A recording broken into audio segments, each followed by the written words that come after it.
자, 창세기 17장 1절로 27절까지를 이제 분석하시게 되면은 바로 네 단락으로 수박을 네 쪼가리로 쪼갤 수 있습니다. 네 단락으로 나눌 수가 있습니다. 창세기 17장 1절로 8절이 첫 번째 단락입니다. 첫 번째 단락의 핵심은 뭡니까? 바로 언약을 재확인하는 것입니다. 그래서 특별히 아브라함이 99세에 있을 때에 주께서 아브라함에게 나타나 그에게 이르시되 나는 전능한 하나님이라 너는 내 앞에서 걸으며 완전할지니라 내가 나와 너 사이에 내 언약을 맺어 너를 심히 번성하게 하리라 하시니 아브라함이 얼굴을 대고 엎드리니라 하나님께서 또 그와 이야기하며 말하되 나로 말하건대 보라 내 언약이 내게 있으니 너는 많은 민족들의 조상이 될지니라 내 이름을 다시는 아브라함이라 하지 아니하고 내 이름을 아브라함이라 하리니 이는 내가 너를 많은 민족들의 조상으로 삼았기 때문이니라 내가 너를 심히 다산하게 하며 너로부터 민족들을 만들고 또 너에게서 왕들이 나오게 하리라 내가 내 언약을 나와 너와 내 뒤를 이을 내 씨 사이에 대대로 세워 영존하는 언약으로 삼고 너와 내 뒤를 이을 내 씨의 하나님이 되리라 내가 너와 내 뒤를 이을 내 씨에게 내가 나그네로 거하는 땅 곧 가나안 온 땅을 주어 영존하는 소유가 되게 하고 나는 그들의 하나님이 되리라 하시니라 했습니다. 그래서 창세기 17장 1절로 8절이 첫 번째 단락입니다. 그죠? 언약을 재확인하는 거지만은 이것은 번성하게 할 것이라는 예언입니다. 예언. 번성 예언이죠. 번성 예언일 뿐만 아니라 8절 하반절에 나는 그들의 하나님이 되리라. 8절 하반절에 나는 그들의 하나님이 되리라 했습니다. 바로 나는 그들의 하나님이 되리라. 하나님과 그의 백성의 관계가 이제 형성이 되는 겁니다.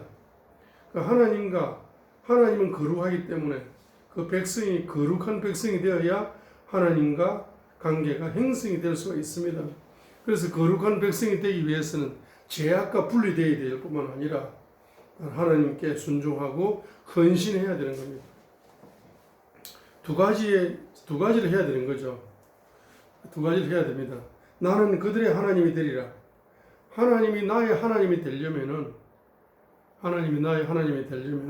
두 가지를 해야 됩니다. 첫 번째는 거룩한 백성이 돼야 거룩한 하나님을 잘 섬길 수 있는 거잖아요. 그렇죠? 내가 거룩한 하나님을 거룩한 백성이 되어가지고 거룩하다는 말이 뭡니까? 죄악과 분리되었다는 이야기잖아요. 분리되는 게 죄악이잖아요. 그래서 할례를 행하는 것은 뭡니까? 할례는 것은 남자의 성기에 표피를 잘라내는 거죠. 잘라내는 것을 할례라고 하는데 이제 분리시키는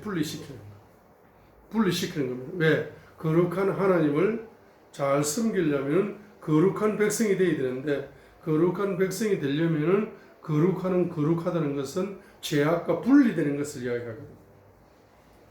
그래서 죄악과 분리된다는 이제 상징으로 이제 표피를 제거해서 분리시키는 할례를 행하는 겁니다. 그렇죠? 자, 이 할례를 행해서 거룩한 백성이 내가 되었다 안 되었다를 어떻게 알 수 있습니까? 그것은 곧 죄악과 분리되면은 거룩한 하나님의 음성을 듣고 순종을 하는 헌신하는 거룩한 하나님께 헌신하는 백성이 된다는 겁니다. 순종하고 헌신하는 바로 백성이 내가 되겠습니다 라는 표징으로 바로 내가 하나님의 백성이 되었다는 약속의 상징으로 할례를 명령하는 겁니다. 그래서 창세기 17장 8절 하반절에 나는 그들의 하나님이 되리라. 그들의 하나님이 되려면 그들이 거룩해야 되기 때문에 할례를 행해서 표피를 잘라내면서 죄악과 분리되어서 거룩한 백성이 되고 죄악과 분리되어서 거룩한 백성이 되었다면은 하나님께 순종하고 하나님께 뭐합니까? 헌신을 하게 된다 이 말입니다. 그래서 창세기 17장 9절부터 14절까지가 그런 이야기다 이 말입니다. 나는 그들의 하나님이 되려면은 할례를 행하라는 겁니다. 9절 14절까지가 그런 이야기죠. 하나님께서 또 아브라함에게 이르시되 그런즉 너는 내 언약을 지킬지니 곧 너와 내 뒤를 이을 내 후손이 그들의 대대로 그리할지니라. 너희 가운데 사내 아이는 다 할례를 받을지니 이것은 나와 너희와 내 뒤를 이을 내 후손 사이의 언약 곧 너희가 지킬 내 언약이니라. 너희는 너희 표피의 살을 베어내라 했어. 표피의 살을 베어내는 것, 이게 할례입니다.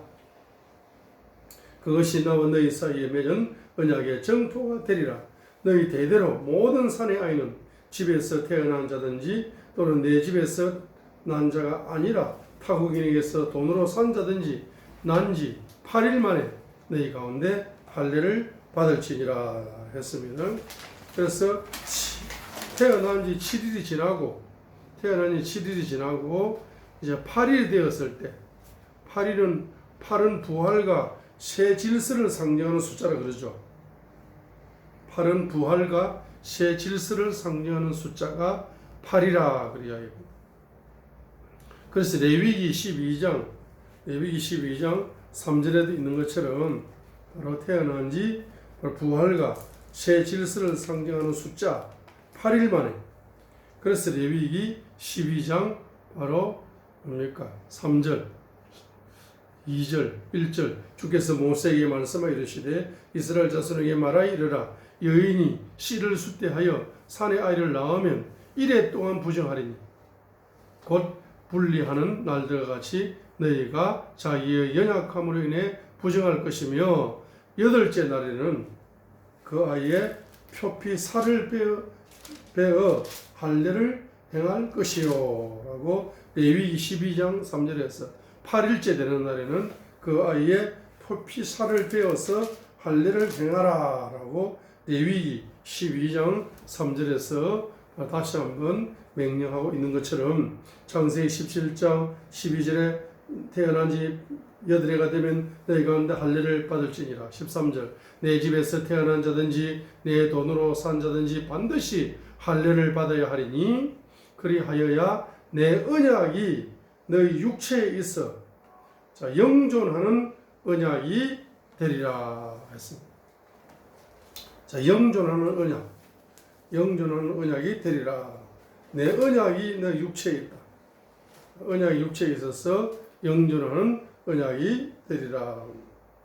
14절 표피의 살을 베어내지 아니하여 할례를 받지 않은 사내 아이 곧 그 혼은 자기 백성에게서 끊어지리니 그는 내 언약을 범하였느니라 라고 말씀합니다.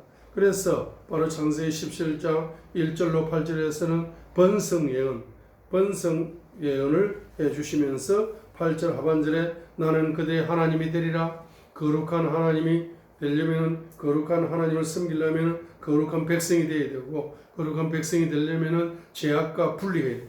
표피의 살을 제거하는 것처럼 죄악을 제거해야 됩니다. 그래야만 주님께 온전히 뭡니까? 헌신하고 순종하는 하나님의 백성이 될 수가 있다 이겁니다. 자, 그러면서 이제 15절부터 바로 22절까지 15절부터 22절까지는 바로 이름 예언을 주는 겁니다. 아브라함을 아브라함이라고 주는 것입니다. 사례를 아브라함, 족장의 아비를 아브라함, 열국의 아비라고 아비가 될 것이라고 이름 예언을 주고 족장의 어미 사례를 열국의 어미 사라가 될 것이다 라고 이름 예언을 주는 것입니다. 자, 그러면서 이삭이 태어날 것이다. 19절에 보면은 하나님께서 참으로 내가 내 아내 사라가 내게 아들을 낳으리니 너는 그 이름을 이삭이라 하라 했어. 자, 그 다음에 20절에 이스마엘에 대해서도 축복 예언을 주십니다. 자, 저기 이름 예언을 주신다는 겁니다. 이름 예언을 주셨어요. 자, 그러면서 23절로 27절에서 뭡니까? 할례를 조목조목 할례를 행하는 걸 조목조목 실행한 겁니다. 제일 먼저는 누가 할례를 행했겠습니까? 아브라함이 할례를 제일 먼저 1번으로 행했겠죠. 99세 때. 자, 그래서 23절에 보세요. 아브라함이 하나님께서 자기에게 말씀하신 대로 바로 그날 자기 아들 이스마엘과 자기 집에서 태어난 모든 자와 자기 돈으로 산 모든 자, 곧 아브라함의 집 사람들 가운데 모든 남자를 데려다가 그들의 표피의 살을 베어냈더라 할 때에 역사적으로 제일 1번으로 할례를 행한 사람이 아브라함이에요. 24절입니다. 아브라함은 99세에 자기 표피의 살에 할례를 받았고 25절에 그의 아들 이스마엘은 13세에 자기 표피의 살에 할례를 받았더라. 26절 바로 그날에 아브라함과 그의 아들 이스마엘이 할례를 받았고 그의 집의 모든 남자 곧 집에서 태어난 자와 타국인에게서 돈을 주고 산 자들이 그와 함께 할례를 받았더라 해서 이 할례를 실행했다는 겁니다. 자, 우리 오늘 창세기 17장을 전체를 보세요. 전체를 보시면은 예언이 이루어지려면은 그리고 예언이 이루어지고 예언이 성취되려면은 바로 죄악과 분리되어야 예언이 이루어지고 그리고 예언이 이루어지려면은 명령의 말씀을 순종을 하고 주님께 헌신을 해가는 과정 속에서 예언이 이루어지는구나 하는 것을 우리가 알 수가 있어요. 왜냐하면은 그 예언이라는 것이 창세기 17장 1절로 8절은 바로 민족적인 예언이죠. 민족적인 예언인데 이 민족적인 예언 6절에 내가 너를 심히 다스나게 하며 너로부터 민족들을 만들고 또 너에게서 왕들이 나오게 하리라 하니까 그 아브라함을 통해서 이스라엘 민족 예언 이 민족 예언이 이루어지기 위해서 민족의 번성 민족의 번영이 이루어지는 예언 이런 예언이 이루어지기 위해서는 반드시 뭡니까? 할례를 행하여서 문자적인 할례라기보다는 이제 일단은 죄악과 분리되는 영적으로는 죄악과 분리되면서 그다음 온전히 순종하고 온전히 헌신해야만이 내가 받은 민족의 예언 큰 예언들이 이루어진다는 걸 보여주고 있는 거고 그 다음에 또 이제 9절 15절로 22절에 내가 이제 족장의 아비지만은 내 개인적으로 열국의 아비가 되고 족장의 어미지만은 개인적으로 열국의 어미가 되는 개인적인 이름 예언 이런 개인적인 이런 이름 예언조차도 개인의 예언조차도 바로 할례를 행해야만이 바로 이루어질 수 있다. 죄악과 분리되어야만이 이루어질 수 있다.